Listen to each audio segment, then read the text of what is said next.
আমার ভাইরা, এই পয়গম্বর মুহাম্মদ রাসূলুল্লাহ বলেন, ফাতেমা একটু আগে জিবরিল আমিন এসেছে আমার কাছে, একটু আগে জিবরিল আমিন এসেছে আমার কাছে, এসে একটা তত্ত্ব দিয়েছে ফাতেমা, তত্ত্বটা তুমি কি শুনবে? ফাতেমা বলছেন, হুজুর ও আমার আব্বা জান, তত্ত্বটা নারীদের জন্য না পুরুষদের জন্য? রাসূল বলছেন, ফাতেমা তত্ত্বটা আল্লাহর ফেরেশতা জিবরিল মেয়েদের জন্য দিয়েছেন। হযরত মা জননী ফাতেমা বলছেন, মেয়েদের জন্য যদি দিয়ে থাকেন তত্ত্ব, তাহলে আমারও তো শোনার প্রয়োজন আছে, সেটা আমারও বাস্তব জীবনে রূপদান করতে হবে, আমল করতে হবে, কারণ আল্লাহর জাহান্নামের আগুনে আমি পুড়তে চাই না। ও আব্বা, তত্ত্বটা কি জিবরিল দিয়েছেন একটু বলুন। আল্লাহর নবী বললেন, ফাতেমা তোমার ইবাদত বন্দেগী, আমল কালাম, সংসার যাপন, স্বামী ভক্তি, সন্তানের লালন পালন আল্লাহ এত পছন্দ করেছে, আল্লাহ তোমাকে সমস্ত দুনিয়ার নারীদের সরদারিনী করে জান্নাতের সরদারিনী বানিয়ে দিয়েছে। নারায়ে তাকবীর। তোমার আমল কালাম, নামাজ কালাম, তাসবিহ তাহলিল, জিকির আজকার, কোরআন তেলাওয়াত, স্বামী সেবা, সন্তান লালন পালন, পাড়া প্রতিবেশীদের সঙ্গে ব্যবহার, চরিত্র, আখলাক আল্লাহ এত পছন্দ করে নিয়েছে, দুনিয়ার সমস্ত নারীদের সরদারিনী, সাইয়্যিদাতুন নিসা, সমস্ত মেয়েদের নেতা নেত্রী করে আল্লাহ তোমারে বানিয়েছেন। আমার ভাইরা, কোন মেয়েদের কাছে যদি তার সুনাম করেন, দেখবেন ওই মেয়েটা খুশিতে বাগ বাগ হয়, কিন্তু কোন মেয়ের কাছে যদি অপর মেয়ের সুনাম করেন, ওর মুখটা কিন্তু হাড়ির তলা হয়ে যায়। মেয়েরা কারো সুনাম পছন্দ করে না, ওরা নিজের সুনামটা শুনতে পছন্দ করে বেশি। তবে ভবানীপুরের মেয়েরা আলাদা, এদের নামে বদনাম দেব না, জীবন আর হয়তো আমার আশা হবে না। বাড়ি যাওয়ার সময় রাস্তায় হয়তো ওরা স্লোগান দেবে, হুজুরের ধর, এ বলবে না, বলবে না। তবে আশা রাখি এই ভবানীপুরের মেয়েরা আমারে ধরবে না, কারণ আমার অতি আপনজন আছে, আমার তালুই বসে, যিনি আমার সঙ্গে সালাম কালাম মুসাফা করলেন, হাজী সাহেব মনু শেখ, চেনেন তো নাকি? আমার সঙ্গে মুসাফা করেছিলেন এখানে স্টেজে। উনি আমার ছোট ভাইয়ের শ্বশুর, মানে আমার শ্বশুর, ঠিক কি না? অতএব আপনজন থাকতে মেয়েরা স্লোগান দিলে আর কাজ হবে? কাজ হবে না। অন্তত উনি আমাদের রেহাই করবেন, বাঁচাবেন ওদের হাত থেকে।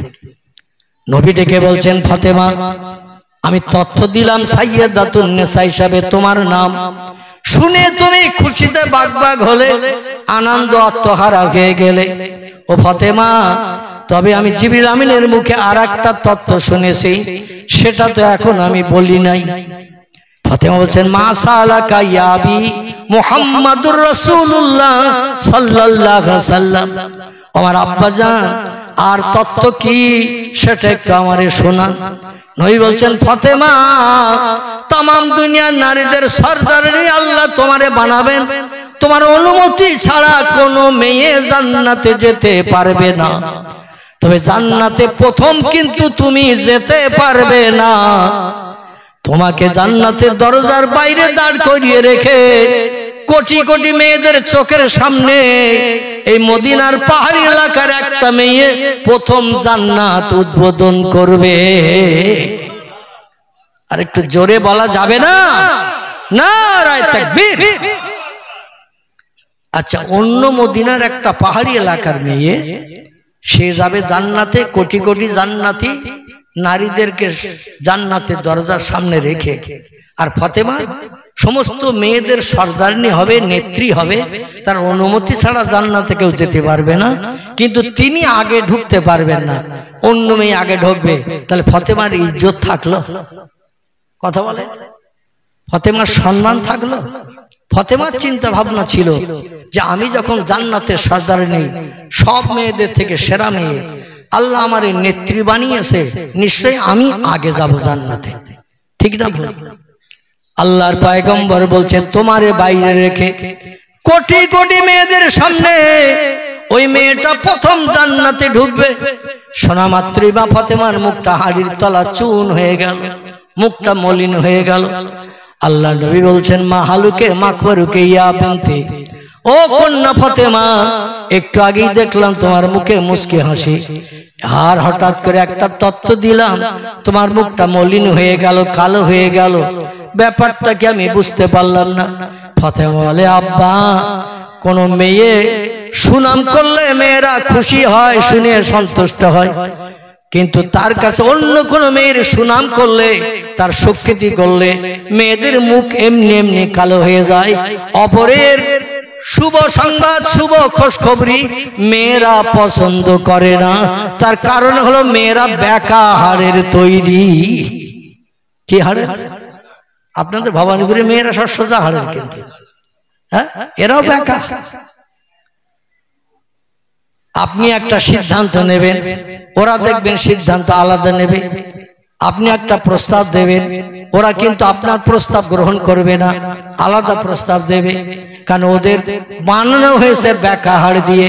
এই জন্য ওদের চিন্তা ভাবনা, সিদ্ধান্ত সবসময় বেকা বেকা। এই জন্য সংসারে স্বামী স্ত্রীতে অশান্তি হয়, মতদ্বন্দ্ব হয়, ঝগড়াঝাটি হয়, মারামারি হয়। হয় না? হয় না? ভবানীপুরে মারামারি হয় না? এখানে হয়। সব জায়গায় শিয়াল ডেকেছে, শিয়াল ডাকার কোন জায়গায় বাদ নাই। আমার ভাইরা, এখন মেয়েরা হয়েছে গার্জেন, বাড়ির মালিক, আর পুরুষেরা হয়েছে চাকর। ঠিক না ভুল? আল্লাহ নবী বলছেন ওয়াতার রাজুলু ইমরাতান ও ওয়াতার রাজুল ইমরাতাহু, যে সমস্ত পুরুষেরা মেয়েদের বশ্যতা স্বীকার করবে এরা হলো জাহান্নামী। জোরে বলুন একটু নাউজুবিল্লাহ। আর রিজালু কাওয়ামুনা আলান নিসা, ও দুনিয়ার পুরুষেরা, আমি আল্লাহ কোরআনে তোমাদের ইজ্জত বাঁচানোর জন্য তথ্য কোট করে দিলাম। পুরুষেরা হবে হাকিম, আর মেয়েরা হবে হাকিমের আরদাল, চাকর। মেয়েরা হবে স্বামীদের চাকর, আর পুরুষেরা হবে হাকিম।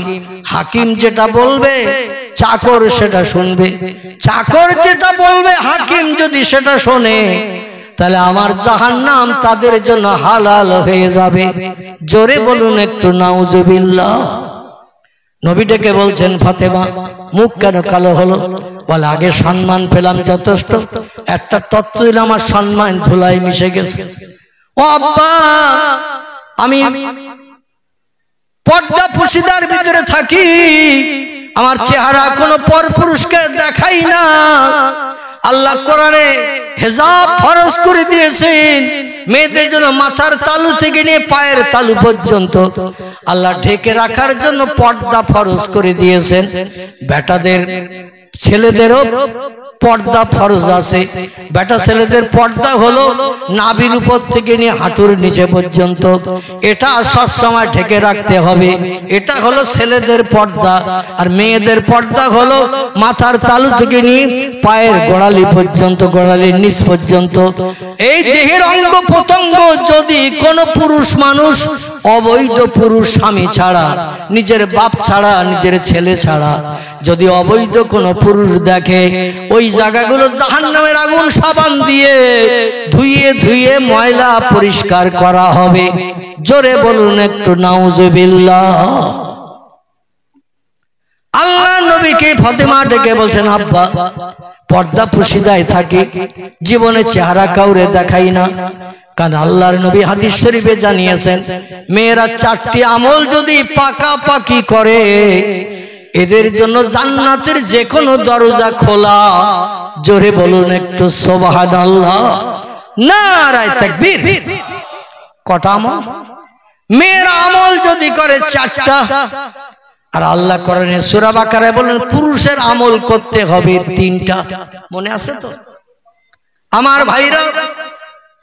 শিখ সম্রাট তরু সিং এর কথা বলছিলাম, সেটাও মনে আছে তো? আছে নাকি? আছে, একটু স্মরণে রাখবেন। আল্লাহ নবী পুরুষের আমলের কথা 3টা বললেন, আমি 2টির কথা আপনাদের কাছে বলেছি। না কটা বলেছি? 2টি। একটা আল্লাহকে না দেখে বিশ্বাস করা, 2 নম্বর পরকাল আছে, লম্বা জিন্দেগি, জান্নাত জাহান্নাম, জান্নাত সুখের জায়গা, জাহান্নাম আযাবের জায়গা, দুঃখের জায়গা, শাস্তির জায়গা। এটা আমরা দেখি না, না দেখে বিশ্বাস করতে হবে। তাহলে আর বাকি আছে কটা? আমার ভাই ঘুমিয়ে পড়েছে। আমি বললাম পুরুষের জন্য আমল তিনটি, তিনটির ভিতরে বললাম দুটি, তাহলে আর কটা বাকি? একটা। আমার ভাই বলছে দুটো। মন হাড়িতে দিলে হবে না ভাই, খোকার বা শাড়ির পাড়ের দিকে দিলে হবে না, এখানে ওয়াজের মজলিসে মনটা রাখতে হবে। 3 নম্বরের আমল হলো ওয়া আমিলা সলিহান। জোরে বলুন একটু আল্লাহু আকবার, আর একটু জোরে বলুন আল্লাহু আকবার। আল্লাহ বলছেন 3 নম্বরের আমল হলো আমার কোরআনের বিধানকে বাস্তব জীবনে রূপদান করে মুয়াজ্জিন যখন মসজিদে আজান ধ্বনি দেবে, দুনিয়ার সব কাজে লাঠি মেরে মসজিদে জামাতে কিংবা ঘরে যদি সময় না পাও মসজিদে যেতে, ঘরে ওই ওয়াক্তের নামাজটা তুমি আদায় করে নেবে।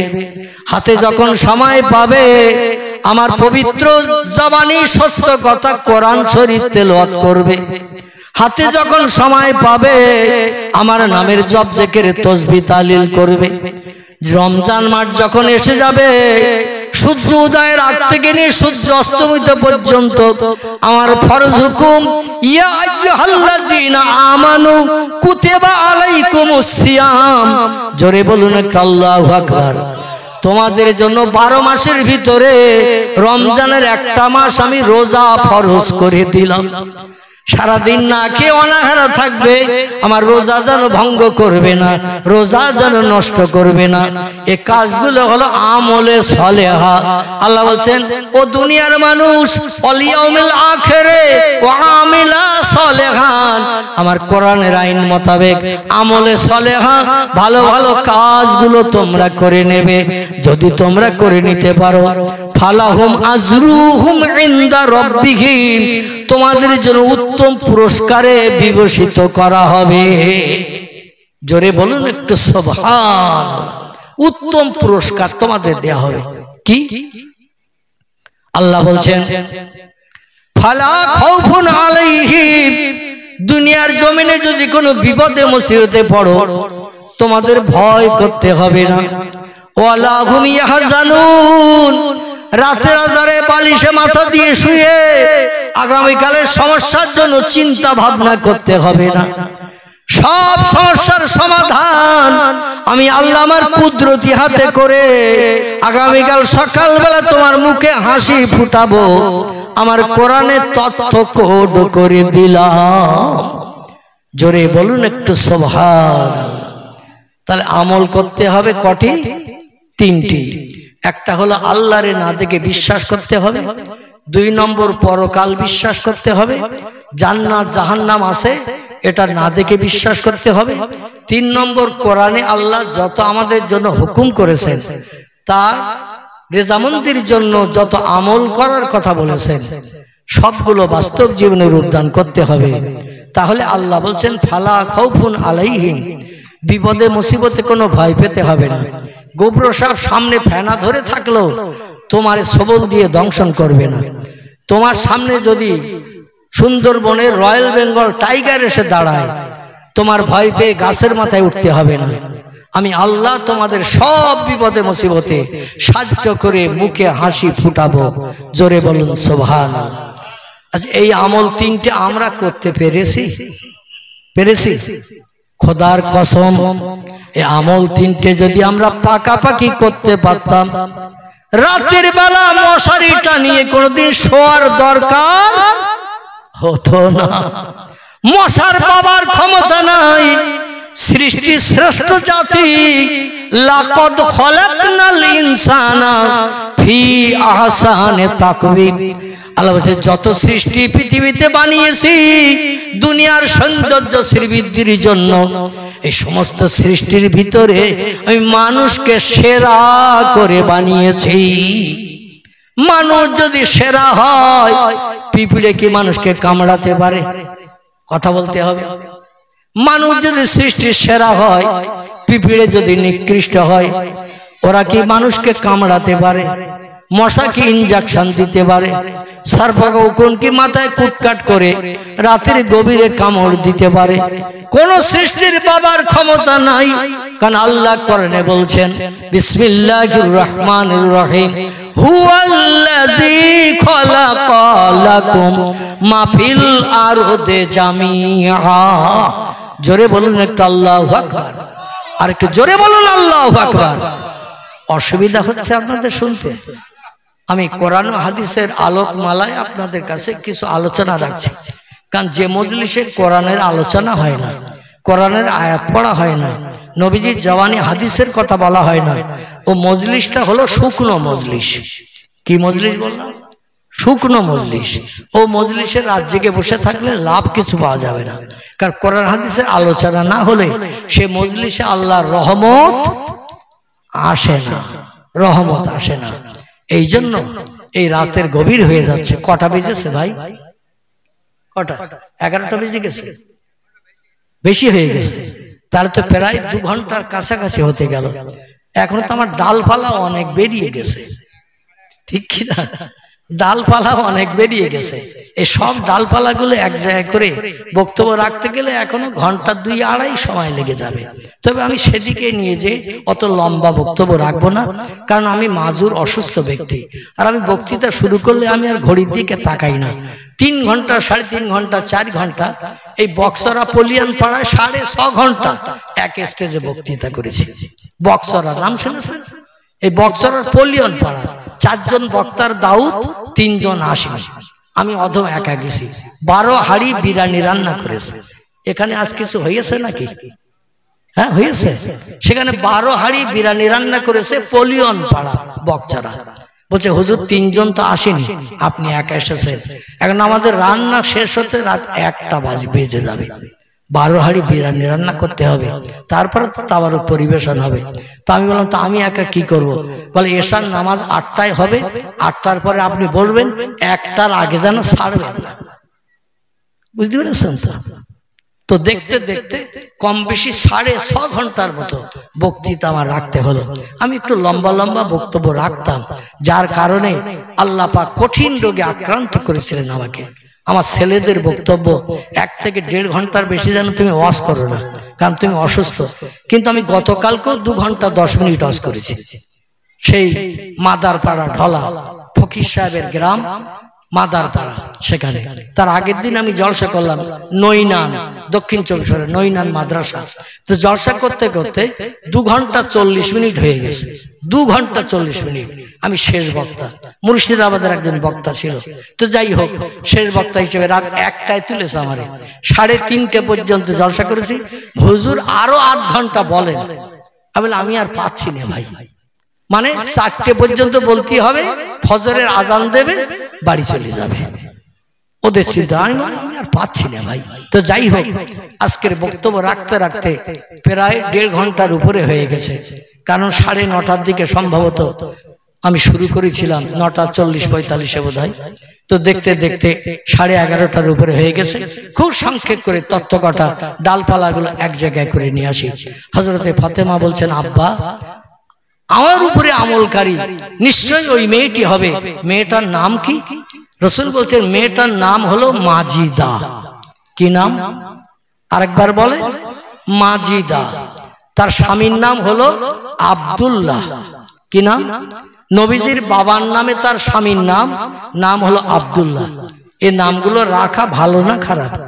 রাসূলের অনেক সাহাবীর নাম ছিল আব্দুল্লাহ, আর আমাদের দেশে ছেলে একটা হলে নাম রাখে মিন্টু, নাম রাখে পিন্টু, নাম রাখে নন্টু, নাম রাখে ঝন্টু, নাম রাখে লালটু, নাম রাখে বল্টু, নাম রাখে বাপি, নাম রাখে বাপ্পা, নাম রাখে বাবলু, নাম রাখে বাচ্চু, নাম রাখে ডবলু, নাম রাখে নাট, নাম রাখে স্ক্রু।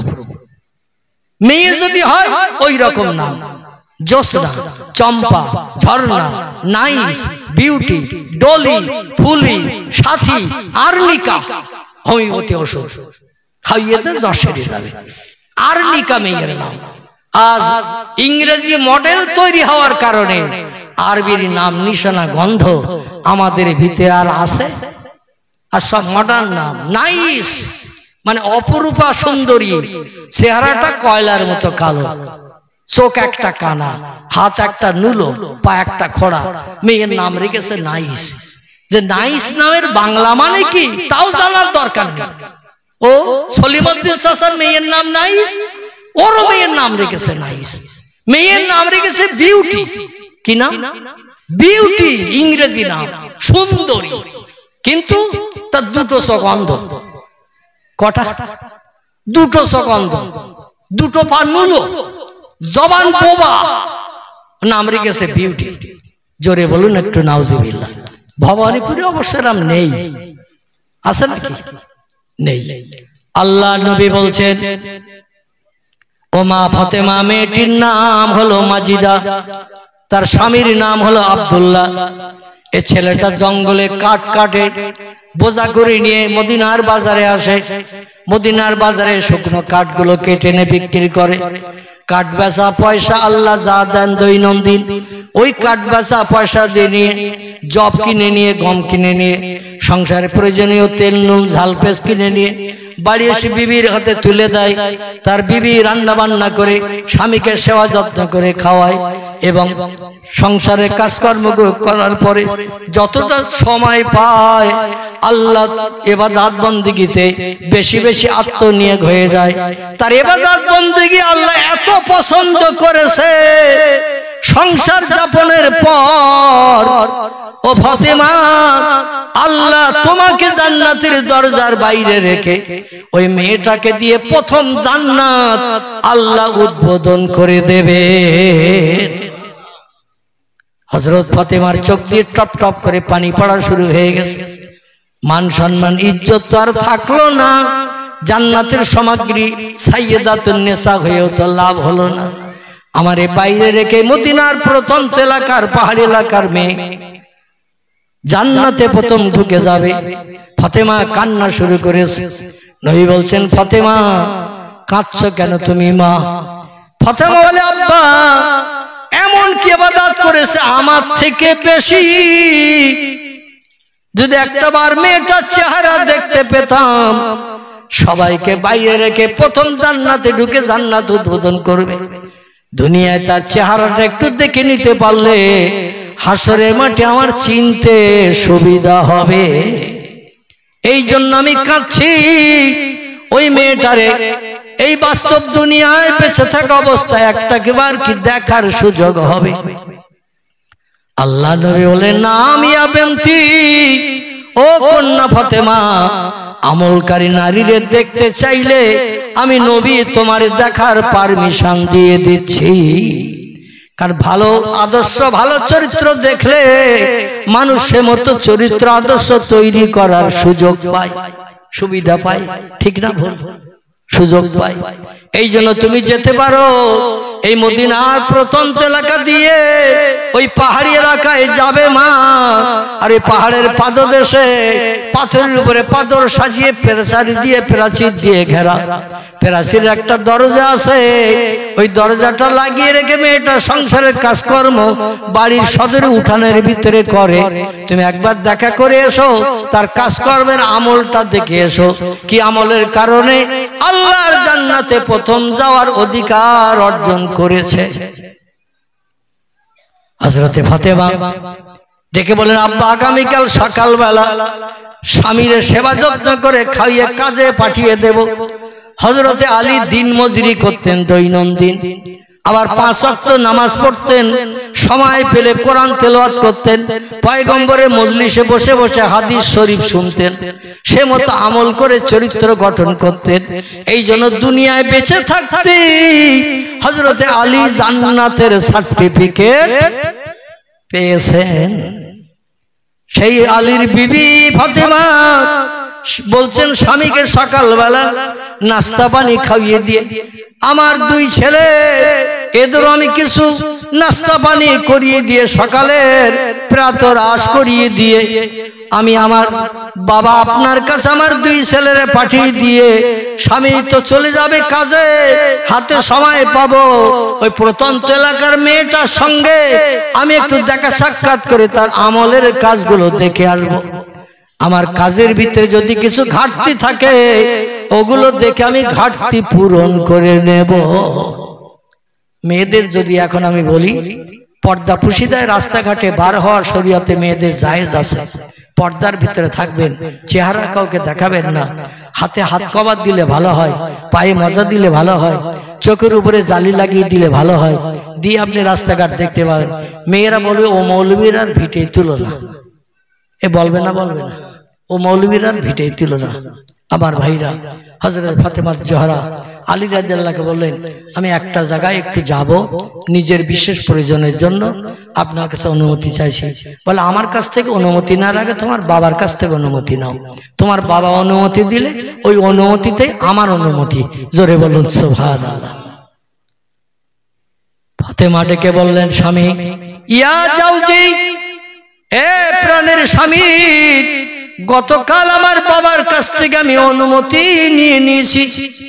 হযরত আলী বলছেন আমার আর অনুমতির প্রয়োজন নাই, আপনার বাবার অনুমতিতে আমার অনুমতি।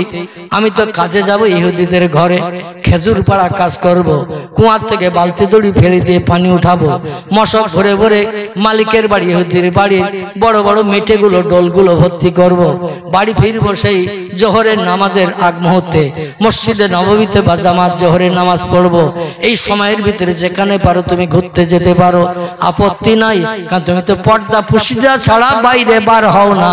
জোরে বলুন একটু সুবহানাল্লাহ। হযরত আলী অনুমতি দিয়েছেন। মা ফাতেমা বোরকা পরিহিতা হয়ে ওড়না মাথায় দিয়ে হাত কভার পা কভার মোজা লাগিয়ে নিয়ে মদিনার রাস্তার দিকে তাকিয়ে দেখলেন কোনো লোকজন নাই, ফাঁকা রাস্তা দেখে রওনা দিয়েছেন। নাম শুনে নিয়ে নিয়েছেন, বাড়িটা পাহাড়ের পাদদেশে, বাড়িওয়ালার নাম আব্দুল্লাহ, তার বিবির নাম কি আলহামদুলিল্লাহ। কিছু মানুষের মগজ থেকে হাওয়া হয়ে গেছে, কিন্তু আমার একজন ভাইয়ের মগজ এখনো আছে নামটা, তার নাম হলো মাজিদা। মাজিদার ঘরের দরজায় যে হাজির, দরজায় যে বলছে উদখুল বাবাকা ইয়া আহলাল বাইত, ও বাড়িওয়ালি যদি বাড়ি থাকো দরজা খোলো, আমি নবী নন্দিনী হযরতে ফাতেমা এসেছি। রাস্তাঘাটে পথে তোমার ঘরের সামনে দিয়ে রাস্তা পথ চলতে মানুষ যাবে, তবে আমার বাড়ি থেকে তোমার বাড়ি পর্যন্ত এসেছি।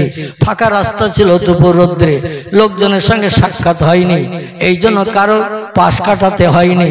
তবে দরজার সামনে দাঁড়িয়ে থাকলে কোনো মানুষ রাস্তা দিয়ে প্রয়োজনে চলে যেতে পারে, আমার দিকে হয়তো তাকাবে। আমি বেটে না লম্বা, আমি মোটা না হালকা, আমার চেহারা কালো না সাদা, আমার অঙ্গ প্রত্যঙ্গের দিকে দৃষ্টি নিক্ষেপ আমার সম্পর্কে চিন্তা ভাবনা করবে, আমি এটা চিন্তা ভাবনা করতে দিতে রাজি নই। জোরে বলুন একটু সুবহানাল্লাহ।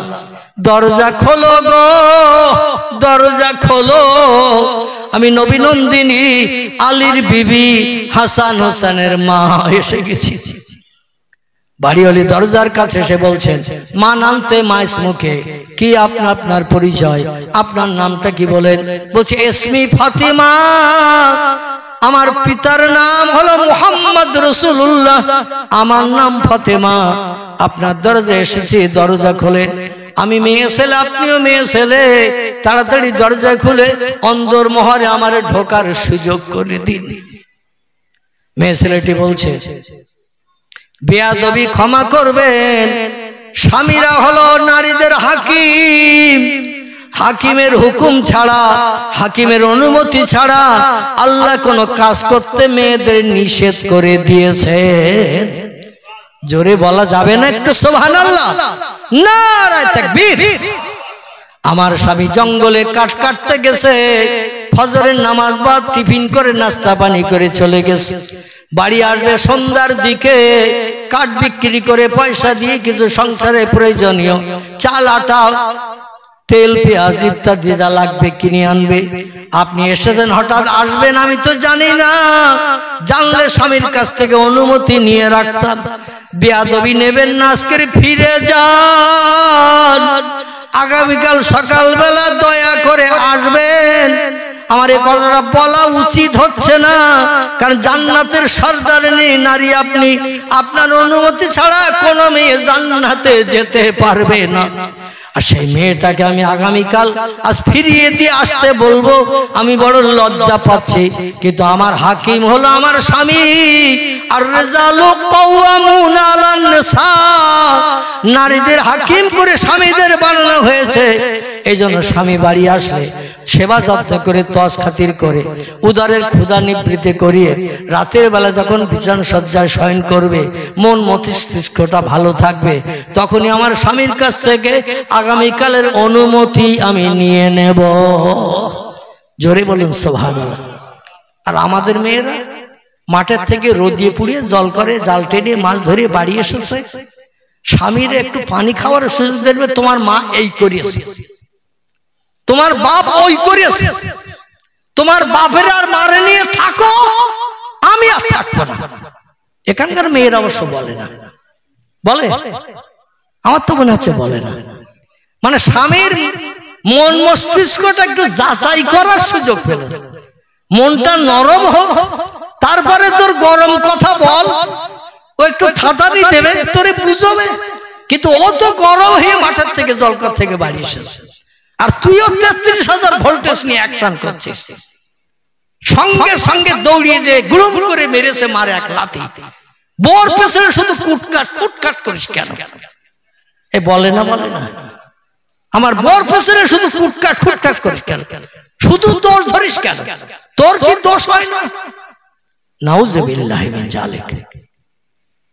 আল্লাহ কোরআনে বলছেন, ওয়াবুদুল্লাহ ওয়ালা তুশরিকু বিহি শাইয়্যা ওয়া বিল ওয়ালিদাইনি ইহসানা। জোরে বলুন আল্লাহু আকবার। আর একটু জোরে বলুন আল্লাহু আকবার। আল্লাহ বলছেন, দুনিয়ার নারী পুরুষ, আমি এই আয়াতের মাধ্যম দিয়ে দুটি আমলের কথা তোমাদের বললাম। একটি হলো ইবাদত করবে আমি আল্লাহ, আমার জমিনে সেজদা করবে কেবল আমার উদ্দেশ্যে।